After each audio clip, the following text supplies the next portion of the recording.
Viņš jau neatnāk uzreiz, viņš jau nāk tā palēnām. O jā. Nāk.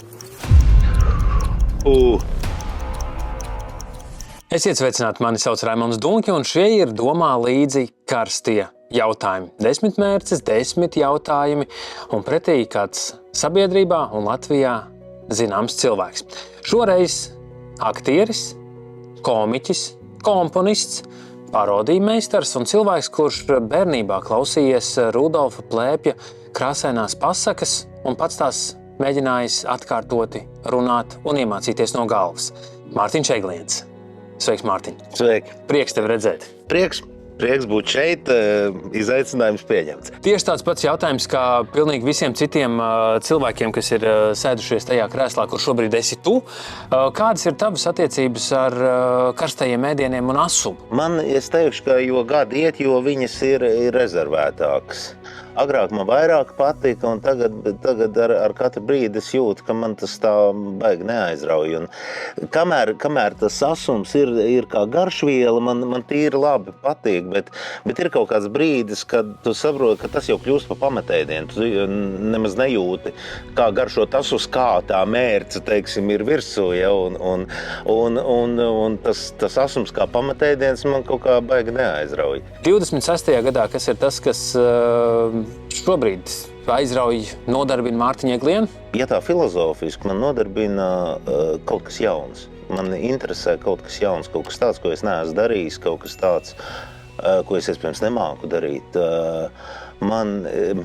Es kaut kā visu mūžu esmu dzīvojis un domājis līdz šim, ka cilvēkam ir tā kā jāatrod tā savu sfēru un tad jāpulē un jāpucē, kā saka, tās savas zināšanas, varēšanas līdz kaut kādam tādam, perfekcijas līmenim un tā.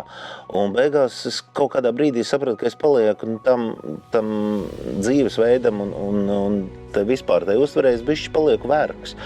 Un tad kaut kā viss man dzīvē tas stipri nomainījās un sapratu, ārpēc ir tik daudz forši interesantu lietu, kas ir kaut kādā mērā saistīts arī ar to, ko es līdz šim esmu darījis un kaut kādā mērā atkal nē, kuras es ļoti labprāt pamēģinātu un tā es arī cenšos darīt.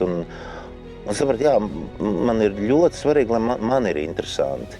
Nevis par katru cenu, lai tev ir interesanti, lai vēl kādam ir interesanti. Un kaut kā dīvaini iznāk tas, ka tajā brīdī, kad man ir interesanti, izrādās, ka ir cilvēki, kuriem arī tas ir interesanti.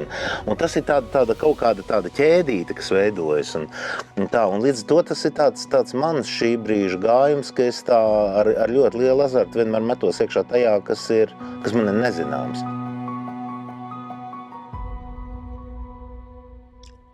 Tu esi intervijās arī teicis, ka pirmie tavu dzīves gadi pagāja salīdzinoši mazā telpā, vai ne? Jā. Un viena no tām iespējām, kā tev iespējams neizmukt, bet atrasties varbūt mentāli kaut kur citur, bija klausoties mans jau pieminētās krāsainās pasakas Rudolfa Plēpja lasījumos. Šī te krāsaino pasaku lasīšana un klausīšanās, tā bija tava jau pasaules veidošana tai, kādu tu gribēji redzēt, vai tā bija arī kaut kāda tā uzburšana no tā, ka tu neatrodies tikai tajos 17 kvadrātmetros, bet tu gribi uzburt to sajūtu līmeni pavisam savādāku? Pirmkārt, tajos 17 kvadrātmetros es nodzīvoju baigi maz īsto laika posmu, un tās krāsainās pasakas jau bija drusku vēlāk, tā, ka mēs bišķi lielākā telpā dzīvojām.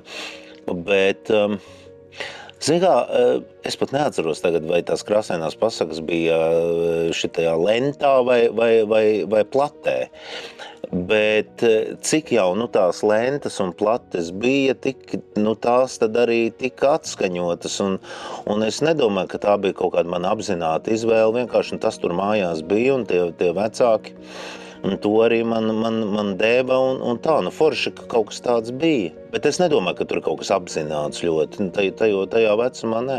Kaut gan vispār es tāds, ka tajā bērnībā es pats pat baigi daudz jau neatceros, bet tik cik kaut kas stāstīts ir. Pēc tam jau liekas, ka tu pats atceries, ka tev daudz stāst, ja? Bet es tāds sapņotājs biju.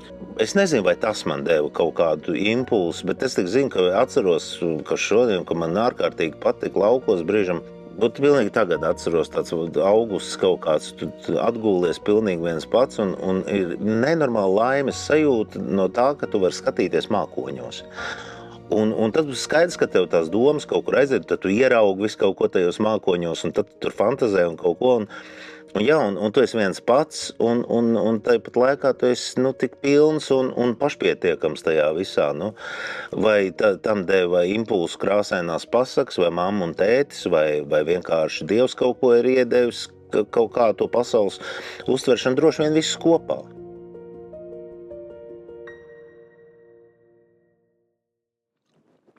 Jā, to es jūtu, jo šis viss tāds, bet tāda pēcgaršiņa jau uzreiz jau parādās, jau ir tāds. Viens no tavas dzīves pagrieziena punktiem, ko tu neesi arī slēpis, ir dzeguzīte. Un ko tev iedeva dalība dzeguzītē? Vai tas tev iedeva pārliecību, ka tu esi daļa no kolektīva, kas vēlāk varbūt arī sarunai attīstoties uz priekšu, kad mēs pieskarsimies teātrim, ka tā tev deva tādu kolektīvu sajūtu, vai tā bija tāda pirmā vieta, kur tava balss vai tu pats iedaries? Man ir grūti pateikt. Pirmkārt, dzeguzītē sāk iet no 3 gadu vecuma. Tas jau arī atkal, cik apzināti, cik neapzināti.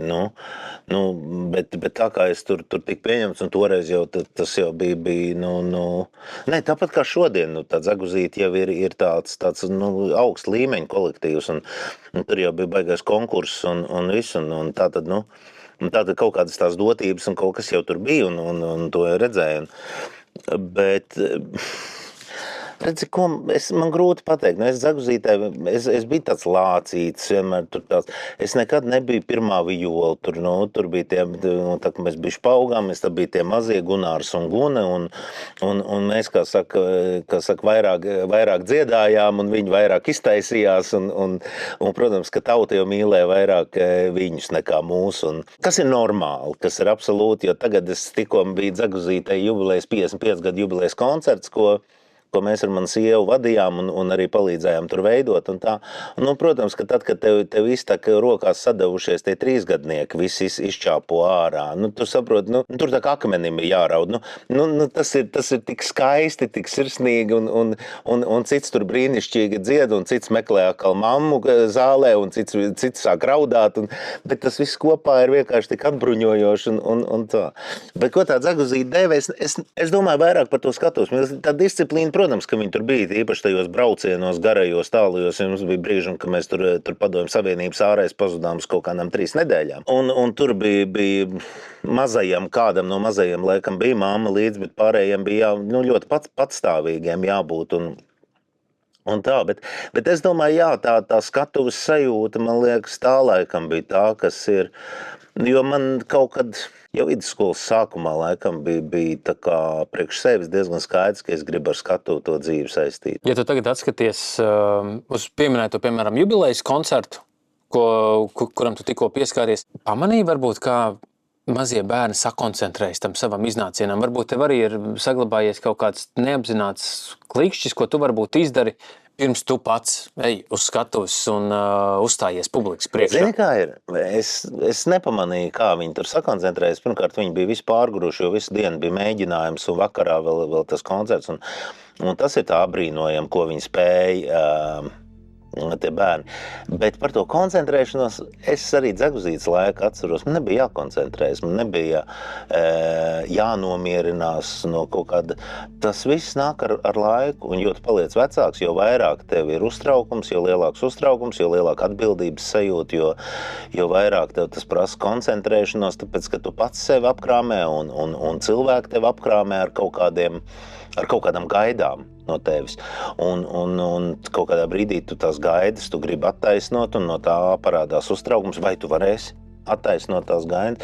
Un tad, lai tu varētu attaisnot, tev vajag ļoti koncentrēties, bet tu koncentrējies un tāpat laikā ļoti uztraucies, un tad tev vajag nomierināties, jo citādi, ja tu esi uztraucies, tu nevar koncentrēties, un aiziet kaut kāds tāds virpuls, kuru es pamanīju tikai faktiski tad, kad es ienācu teātrī. Un tam man likās, es apradīšu ar to un tā. Ar gadiem paliks vieglāk, bet ir otrādāk.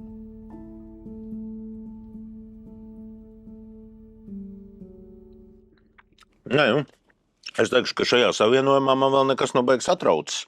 Nē, pagaidām viss iet tā kā labi. Un par tevi un skolas laikiem. Skolas laikā tu neesi slēpts, ka tu esi viltojis ārsta zīmes. Un tagad tu bastoji stundas.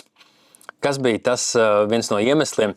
Tagad, kad, protams, ar smaidu to visu vari atskatīties, bet toreiz vecāki pieķertu vai pieķēra tevi par šīm te viltotajām zīmēm.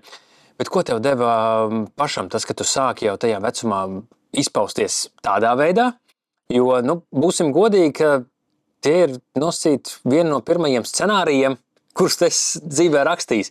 Un tā scenārija rakstīšana vēlāk ir noteikti tevi šur to citur aizvedus. Nevajag vispārināt. Pirmkārt, mēs to darījām masveidā ar klases biedriem. Par to pieķeršanu vispār es nezinu, tur baigā nebija jau tie laika rēklase ar visu kaut ko, kad viss bija, kā saka, tikko notika, pēc minūtes tas jau parādās vecākiem pieejamā kaut kādā formātā.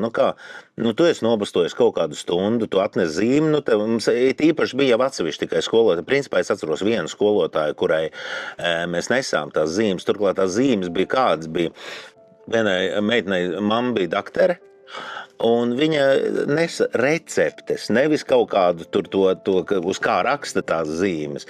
Vienkārši paņēma receptes lapu ar kaut kādu ar štempeli viņa bija, bet principā, ja tu iedziļinies, tu saproti, tas nav tas galīgi. Un tā, kurai meitenei tur mums klasē bija labāks rokraksts, tā tur, kura mēģināja, tādā ārsta rokrakstā kaut ko tur uzrakstīt, un tā, jo mums bija matemātikas skolotāji, viņi bija fenomenāli, bet viņi bija ļoti stingri, bet visā citā un asprātīgi ļoti, un viss. Bet toreiz man likās, ka viņai jau bija pār pa 100 gadiem, bet tāpēc tam es dzirdēju, ka viņa vēl kāds 20 gadus skolā strādāja. Tā. Jo viņa bija tā, kura, tad, kad tu neieradies uz stundu, viņa vienmēr izgāja visiem cauri, arī vidusskolā. Un, ja nebija uz vietas, viņa ielika vieninieku. Un kamēr nebija zīme, tas viennieks tur stāvēja. Un tikko bija zīme, viņa tam vieniniekam, viņa tikai strīpiņu bija ievilkusi. Pievlika N burtu klāt. Un līdz ar to tas bija ļoti, ļoti svarīgi, jo citiem tur, ja tu tur kaut ko tur nobastoja, aizgāja, sarunāja, kaut ko tur nokārtoja, viss tur, tā. Bet šeit nebija varianti. Līdz ar to mums nebija citas iespējas, jo, kā tu tikai tāpēc nebastos stundas kaut kādas, tā jau var nebūs, ja.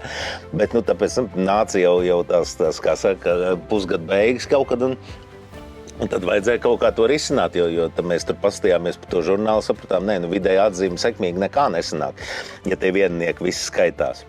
Ja tev tagad ir jāpaskatās, kas tev skolā likās daudz interesantāks par stundām? Kas bija tas viens no galvenajiem iemesliem, kāpēc tās stundas tu bastoji? Par stundām viss likās interesantāks. Es teikšu tā, tas ir tāpat kā, bet tas ir visos laikos tā. Tev jau patīk tie priekšmeti, kuros ir forši skolotāji, kuri māk tevi aizraut. Un tajā brīdī, jo tu pats vēl tajā vecumā pats sevi aizraut, īsti, man liekas, ka nemāki. Un neredz arī īsti jēgu tam, kāpēc. Ja tu pēkšņi redzi to jēgu, tad jā, bet principā tas jau ir tas vecums, kamēr tu vēl apgūsti visu un tu meklēsi kaut kādu savu identitāti. Un tad, ja ir foršs skolotājs, kurš māk tevi aizraut, kuram pašam tā lieta interesē, kurš pats nebasto faktiski esot, bet neesot klātesoši tajā visā. Un tajā brīdī tev arī paliek interesanti, tāpēc, ka tajā brīdī tu sāc arī saprast. Jo citādi ir vesela čupa, piemēram, mums fizikā. Es no fizikas neko nejēdzu. Tāpēc, ka es nesapratu neko. Man bija tāda sajūta, ka arī tas skolotājs neko nesaprot. Man nav taisnība. Es 100 punkti zinu, ka man nav taisnība. Bet sajūta bija tāda. Un man liekas, tieši tas ir, un tas ir arī šodien, un tas būs arī pēc gadiem 50. Tas skolotāja faktors, viņš ir izšķirošs. Jā, bet jūt, paliek ar vien tāds. Ar vienu bišķi jūtām. Karjeras sākumā daudz tevi redzēja kā dramatisko lomu cilvēku. Laikam ejot, es nevarētu teikt, ka tiki vai tev piešķīra vairāk tādas brīvākas lomas, kas atvēra arī tavu humoru pusi. Ja tev tagad vajadzētu atskatīties uz to laiku, vai šī te nokļūšana pie vairāk tādām atraktīvākām, muzikālākām lomām neaizvēra cieta tev šo te dramatisko iespēju? Kaut kādā mērā, jā. Bet es vienmēr esmu ļoti priecājies par šīm te atraktīvajām un komiskajām lomām. Man viņas ļoti vienmēr ir patikušas, bet tāpat laikā es vienmēr Esmu ilgojies pēc harmonijas cilvēks jau ilgojas. Līdz ar to tā harmonija ir, ka tev ir gan tas, un tev ir kaut kāds līdzsvars tajā. Un tā nav, ka es neesmu spēlējis tādas nopietnas lomas, bet varētu teikt, ka gandrīz pēdējā laikā vairāk kaut kas tur parādījās no tā nopietnā gala. Un tad, kad ir tas līdzsvars, tad man ļoti patīk. Bet ja tagad tu atskatītos uz tām lomām, kurās tu esi piedalījies Nacionālā teātra skatuvē, kas ir varbūt tā pirmā, kas tev ienāktu prātā no nopietnākām rakstura lomām, un kas būtu tā, kur tev ienāktu iešautos prātā no nopietnākajām droši vien, ka Leo pēdējā Bohēma. Tur bija interesanti, tur bija arī gan tas Raimonda Paula faktors, kas visu laiku bija klātesošs, un viņam tā bija ļoti nozīmīgs darbs, un tāpēc mēs arī gan ar viņu, gan ar daudziem citiem par to Leo daudz runājām, un tā ir reāla persona, tur tev nav tik daudz jāizfantazē, cik daudz ir tā kā jāuzzina un jāsaprot par to, kā tas bija un kāds viņš bija, un arī, protams, tas, ka tas Raimonds Pauls atradās uz skatuves, tā ir neaprakstāma sajūta. Zin kā, koncerts ir koncerts, tas ir viens. Arī tad tā ir neaprakstāma sajūta, bet tādā izrādē ir tāda sajūta, tā nav sajūta, tā ir realitāte, ka tad, kad Pauls ir uz skatuves un tu uznāc uz pilnas skatuves, enerģētiski viņa ir bieza.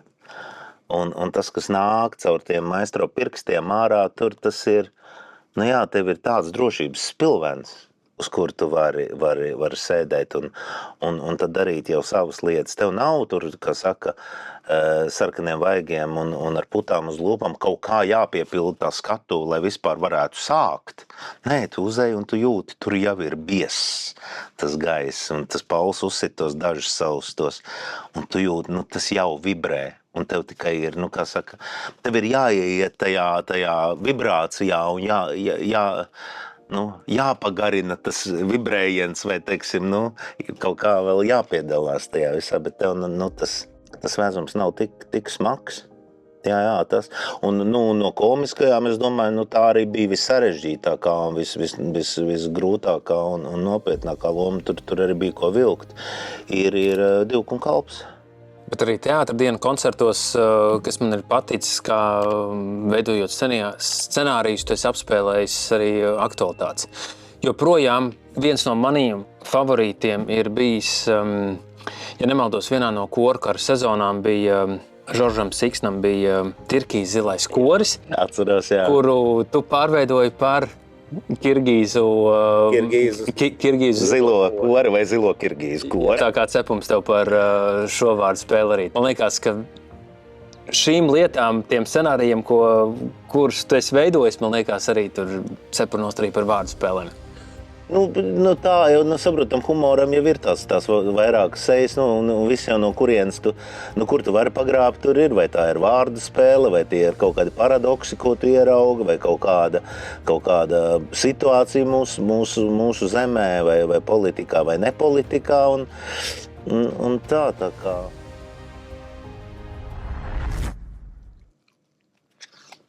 Es jau tā prātīgi šāku.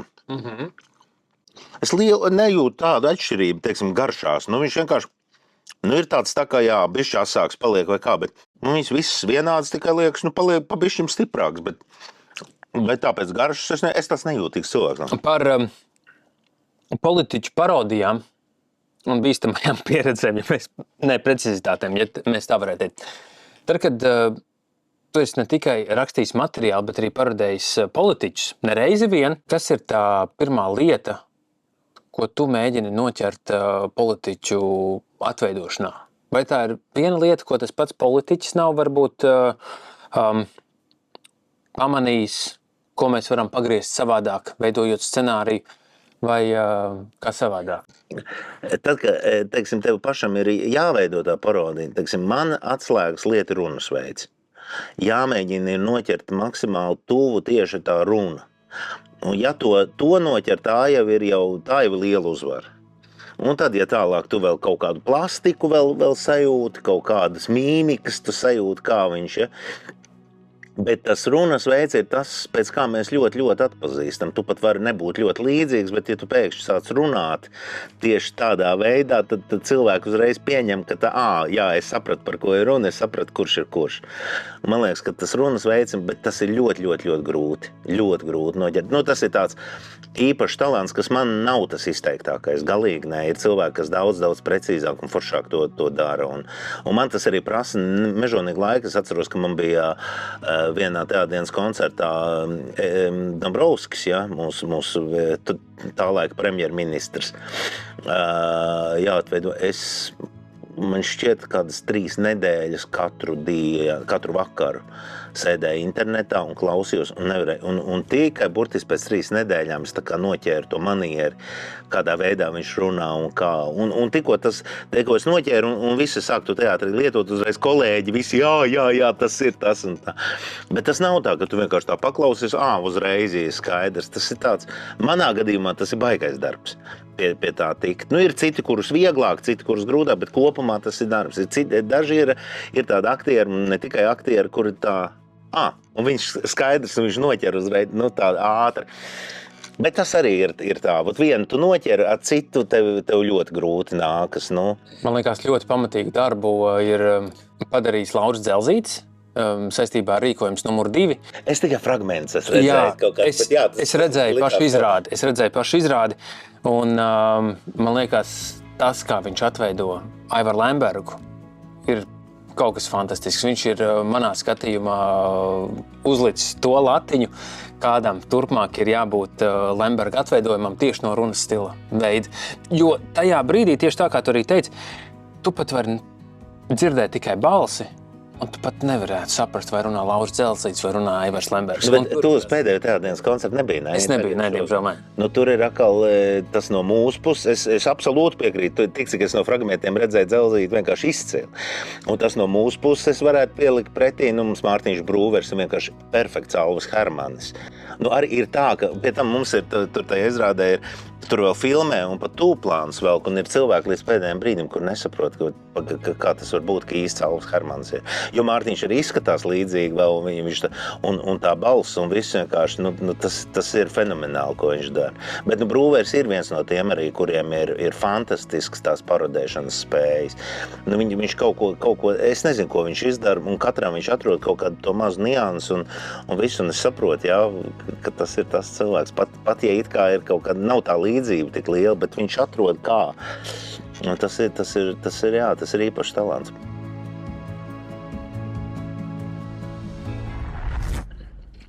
Viņš jau neatnāk uzreiz, viņš jau nāk tā palēnām.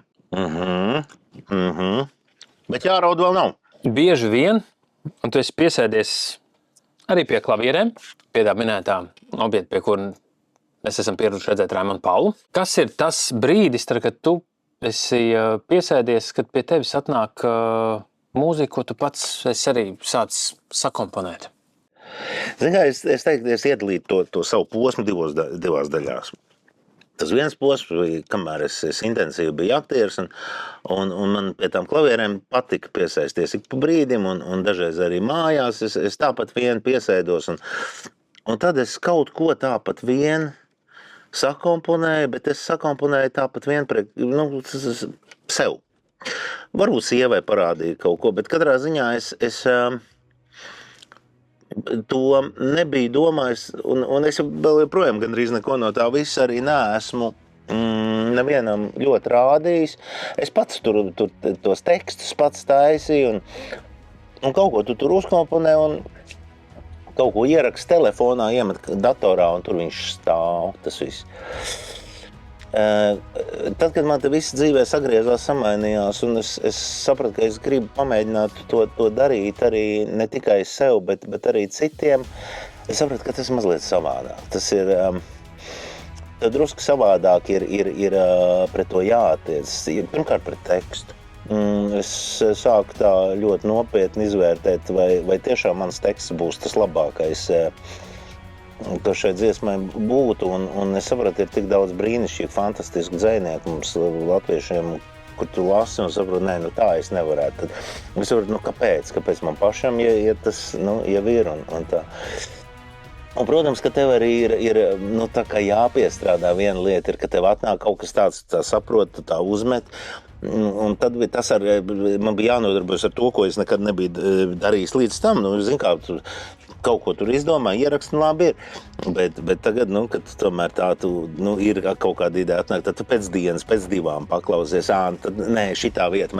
Tad tāds drusku tāds slīpēšanas darbs sanāk, jo tu saproti, ka tu to dari tāpēc, ka tu gribi to izlaist no savām rokām, bet lai tu varētu to izlaist no savām rokām, tu saproti, ka tev vajag tā kā būt drošam, ka tieši tas ir tas, ko tu gribi izlaist no savām rokām. Un kurā brīdī tu saproti, ka tas skaņdarbs ir gatavs dzīvot savu dzīvi? Tad, kad tu paklausies arī vēl pēc 2 dienām un saproti, ka tev nenāk vairs, ka tev negriež ausī, kā pateikt, ka tev liekas, tā.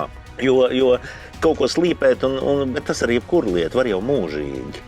Bet man liekas, katrai lietai ir viens brīdis, kad tu vēl uzlabojot sāc padarīt kaut ko sliktāku. Kad vienkārši ir jāsajūt tas moments viss, labāk nebūs.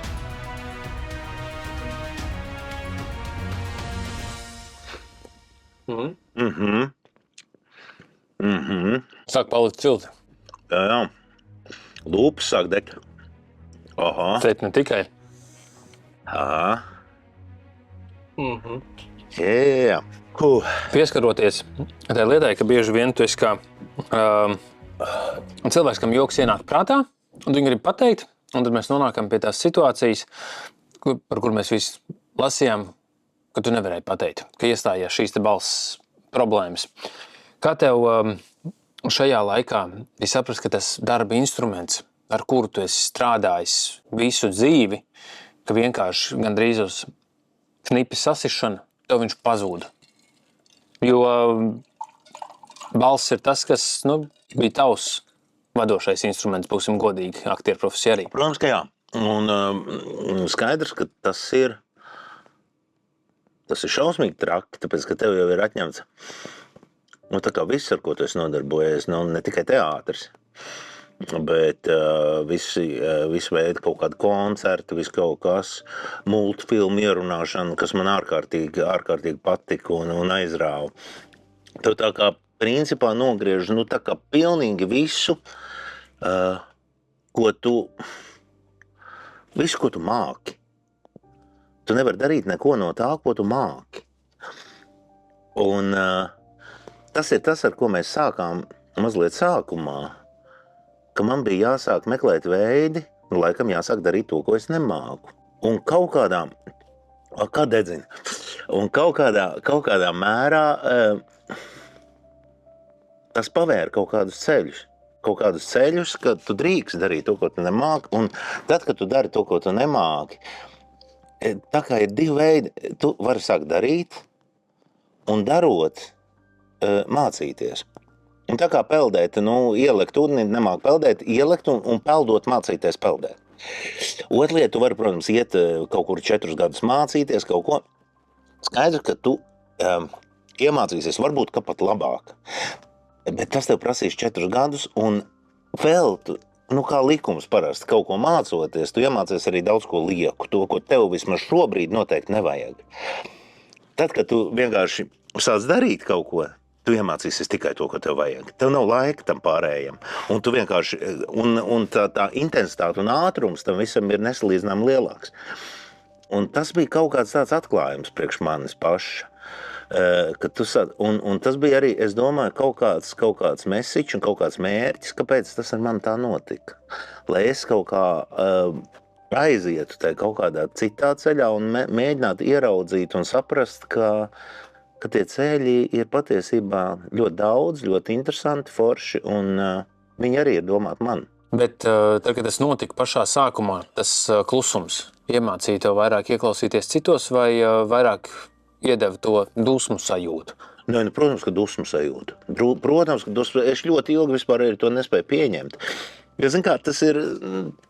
liekas vienmēr, sākumā kaut kā, tas ir kaut kāda pārslodze, nogurums, kaut kāds psiholoģiskais tāds viss. Un kamēr tu vispār pieņem, tas pagājis, nezinu, gandrīz pusgads, kamēr es pieņēmu, nē, tas nav tā vienkārši, tur ir kaut kas patiešām jādara. Un Jā, tas ļoti, ļoti grūts posms, un tev, katru dienu tev tas posms mācīja kaut ko citu. Jo katru dienu tu piecēlies savādāks un no pilnīgi izmisuma līdz kaut kādai milzīgai apņēmībai, ka kaut kas, tu kardināli kaut ko mainīs un viss ar tevi viss būs labi. Bet tas var dienas laikā 5 reizes mainīties. Ka viss būs super vienkārši, un tu tāds arī piecelies, un tāds arī ej pa to pasauli un paiet 2 stundas un saprot, ka nekas nebūs super, viss būs tieši pilnīgā pakaļā. Tā kā,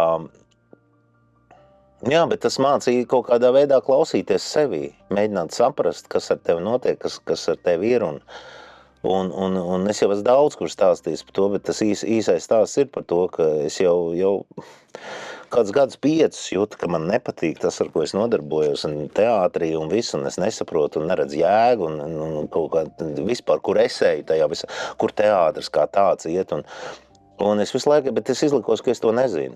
Tad vienā brīdī tas notika, tāpēc, ka tu nedrīkst sevi mānīt, tev ir... Tu gāji kā zirdziņš ar uzliktām klapēm no sērijas. Es pēc tam to apzinājos. Es vienkārši, ejot iekšā teātrī, tu uzliec savu priecīgo seju, cik priecīgi tu vari uzlikt, un tā kā tēlo, ka visi baigi labi. Bet patiesībā jau tu zini, ka nav. Un tad es esmu pateicīgs Dievam par to, ka viņš apstādināja to, un man tiešām daudz, kas dzīvē savādāks, interesantāks, foršāks notiek, un man ir prieks par to, ka tā, jo es pieļauju, ka, ja tas nebūtu noticis, es joprojām ietu tieši tādā pat veidā, tikai droši vien šodien justos daudz sliktāk, nekā es jutos pirms 5 gadiem. Pēc nosaukuma viņa vedina domāt to, ka viņa būs ļoti mānīga. Viņas nosaukums ir Sucker Punch, ka šīs mērķis uzdevums ir izdarīt tādu sitienu tajā mirklī, kur tu vismazāk gaidīsi. Jo tāpēc, ka es tagad viņu it kā liekas, man iepriekšēji likās trakāk. Tu esi, būdams aktieris, tu esi pieredzis publikas priekšā dot. Protams, vadot pasākumus vai vēl kaut ko, notiek šī enerģijas apmaiņa ar publiku. Bet šī balss pazaudēšana tev ir nostādīta pozīcijā, kur arī tauta sadevās rokās un palīdzēja tev. Kas šajā brīdī, ne šajā, bet toreiz, kas bija tas grūtākais, ka tu esi pieredzis cilvēkiem dot prieku, ka tev no viņiem bija arī kaut kas jāprasa atpakaļ, kas ir varbūt ne tik viegli izdarāms. Man ir prieks, ka tu pajautāji un atbildēji. Nē, tieši tas arī ir. Tas grūti ir.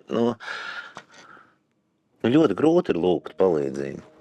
Un es kaut kā, es baigi pretojos tam, un man tad tur... Es atceru, man mēģināja tur pierunāt un visu, un es teicu, nē, es negribu, man ir tā, un nevar saprast, un kā es pēc tam to varu atdot atpakaļ kaut kādā veidā vai kā, un tā. Un kaut kā, es neatceros pat, kurš bija tas, kas man kaut kādā vienā brīdī pierunāja, es teicu, labi. Un tajā brīdī tas notika vienkārši sekundē gandrīz, palaida vienkārši to. Un tad, kad pagāja 15 minūtes, un es domāju, nē, tomēr ne, tas bija pavēlu. Tas bija pavēlu jau, un tas ir ļoti, ļoti sarežģīti, bet es ar vairākiem cilvēkiem runājis, kam ir bijuši šī lieta, kad tu lūdz palīdzību, tas visiem ir ļoti, ļoti sarežģīti, ļoti grūti. Ļoti grūti, tā kā. Vai tas ir kaut kāds tāds pašlepnums, kaut kāds, vai es nezinu, kas tas ir. Bet jā, tā ir grūta lieta. Bet tāpat laikā es katru reizi, kad mēs par šo te runājam, es arī šoreiz vēlreiz pateikšu paldies pilnīgi visiem, kuri iesaistījās. Un ne tikai finansiāli, man arī ļoti daudz cilvēku palīdzēja vienkārši ar labiem vārdiem, ar kaut ko. Un tas tā liekas, tur palīdzēja labiem vārdiem. Tas bija tā, ka man palīdzēja fiziski. Jo tad, kad es jutos vissliktāk kaut kādas dienas, tad man... Gandrīz vienmēr pienāca kāds cilvēks uz ielas klāt un kaut ko labu pateica. Un tas deva tik nežēlīgi daudz spēka. Un tas nav vienkārši, tur labi vārdi, nē, tas ir kaut kas liels. Tas ir kaut kas liels, ir tīpaši, ka tu redzi, ka tam cilvēkam nāk no sirds, viens pasaka kaut ko labu, viens tev gaida apakaļ teātrī, cits par tevi lūdz Dievu. Un tas iedod kaut kādu to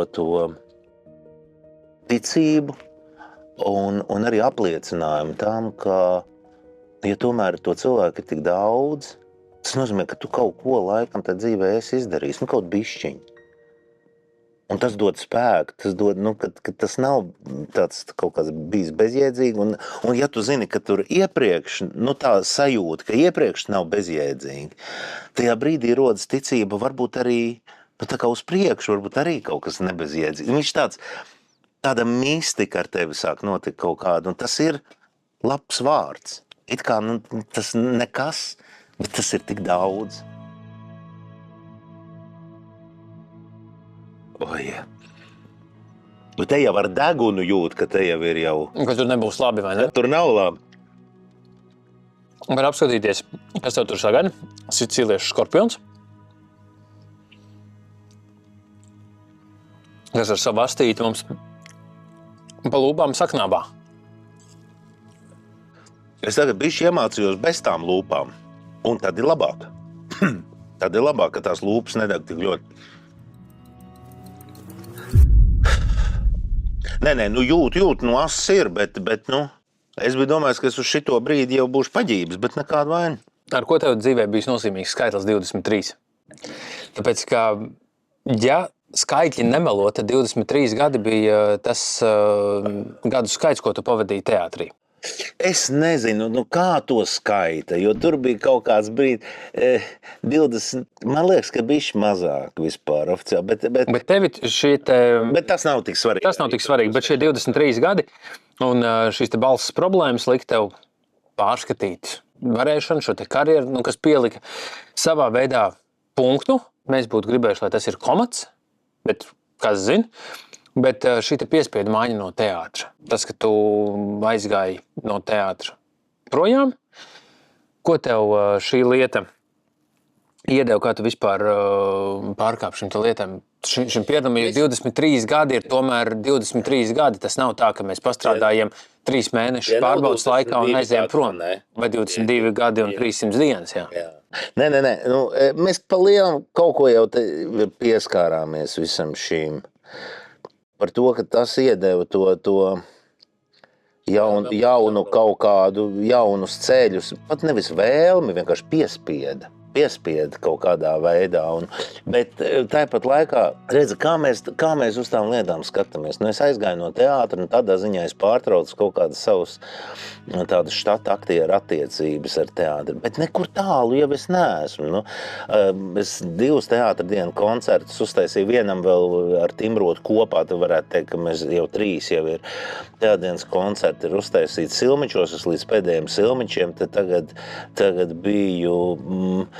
Es visu laiku tur, es nevaru teikt, ka visu laiku, bet man tie ceļi paralēli iet. Tur ieved, un man nav nevienu brīdi, izņemot to slimošanas laiku, bet man nav bijis sajūta, ka man ar Nacionālo teātru ceļi ir kaut kur šķīrušies. Viņi vienkārši, tas ceļš ir mainījies, viņš ir pārveidojies, vai tas ceļš vēl kaut kur krustosies, jo Silmečs tagad kā saka, nospēlējām pēdējos nākamajos, es domāju, ka man tur nekas tur nebūs, un arī par teātdienas koncertu es nezinu, vai vēl kādreiz taisīšu vai nē, Bet līdz šim man nav bijusi tāda sajūta, ka es esmu kaut kur prom.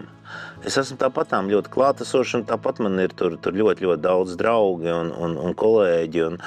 Un tagad caur teātdienas koncertu es iepazinos arī ar jaunajiem, kurus es tā nepazinu.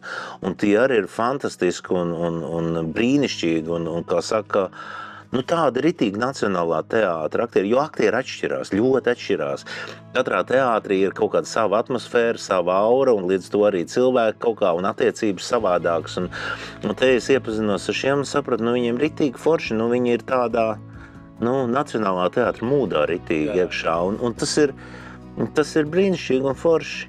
Un tas, kas mēs jau nekad nezinām, mēs vispār nezinām, kas ar mums notiks pēc nākamā vistas gabaliņa, vai ne? Un tur nav ko tur zīlēt, vienkārši ir jādomā, kas ir tas, ko tu gribi, un kas ir tas, ko tu esi gatavs tajā, ko tu gribi ieguldīt, un tālāk jau dzīve tev parādīs, kur tas tev aiznesīs. Galvenais ir kaut ko rušināt un kaut ko darīt.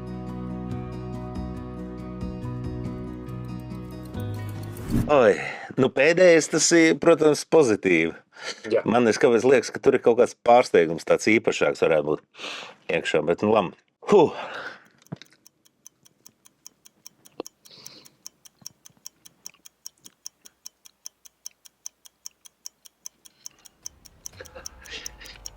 O jā. Nāk.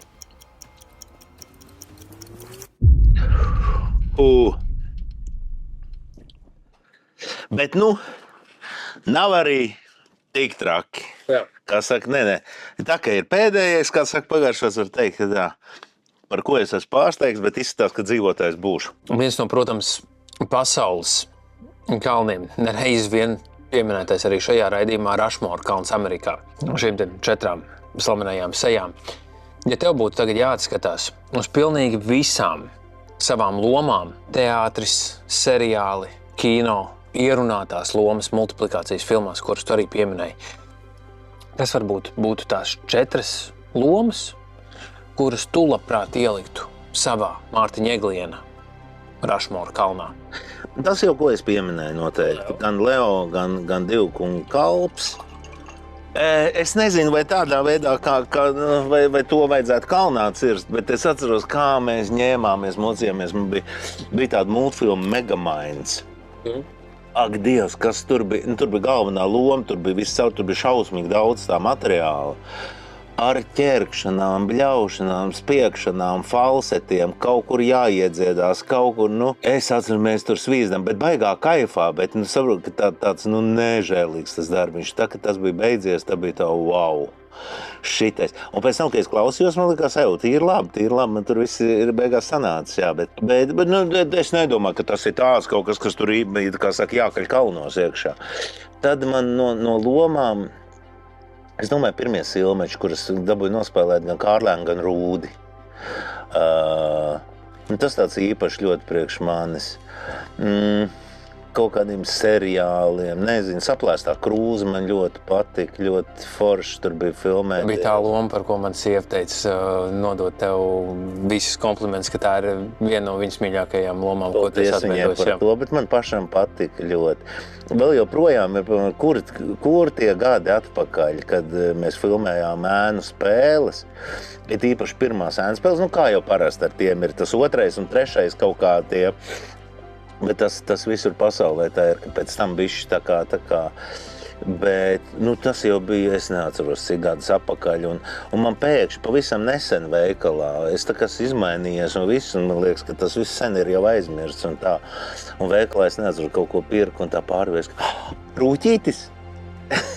Bet man prieks par to, es saku, jā, Rūķītis. Zīmoga arī Tungus noteikti bija uzlicis. Arī bija, jā, brīnišķīgs, un visu tā vasara, ka mēs tur dzīvojāmies un visu, un ar Virģīniju, protams, brīnišķīgi tā strādāšana. Zīmogs kaut kādus atstāja ļoti, ļoti daudzas lietas, bet man vairāk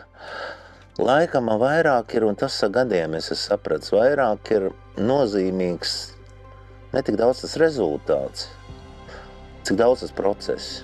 Jo redzi, es priekš sevis kaut kas, jo es vispār vairs nespēju saprast un pieņemt to, ka vienalga asinis spļaudam un pilnīgi vienalga, kādas mums ir attiecības un kā mēs, galvenais ir tas, lai mums iznāk galu galā tas rezultāts un tad viss ir, kā saka, attaisnojams no tā, kā tu esi to veidojis. Es vienkārši tā kā vispār nevaru tam piekrist, tāpēc, ka mēs mūsu dzīvē, mēs daudz vairāk laika pavadām tieši tajā procesā nekā tajā rezultātā. Rezultāts ir kaut kāds mirklis, tas ir tāds, iznāca, forši, vēlreiz mēs tur nospēlējam kaut kādas reizes, bet tas process, kamēr tu tiec līdz tam, man liekas, tas process ir vissvarīgākais, un tajā procesā mums ir, kā cilvēkiem, mums ir atbildība dzīvot ar prieku. Līdz ar to tam procesam ir jānotiek nevis ar asinīm, bet ar prieku. Es nesaku, ka tam ir jānotiek viegli. Nē, protams, ka tur ir jāpārvar daudzas lietas, bet ar godīgām foršām attiecībām un ar prieku par to, ka mēs varam kopā to darīt. Jo ja mums nav prieka par to, ka mēs to varam kopā darīt, tad nevajag to darīt. Vajag meklēt to, ko tu vari darīt ar prieku. Man liekas, ka tas ir mūsu viens no galvenajiem noteikti uzdevumiem dzīvē. Darīt kaut ko ar prieku. Ai, Mārtiņ, 10 mērķis, 10 karsti jautājumi. Un paldies, ka atnāci uz avantūru. Jā, paldies, ka uzaicināji. Šeit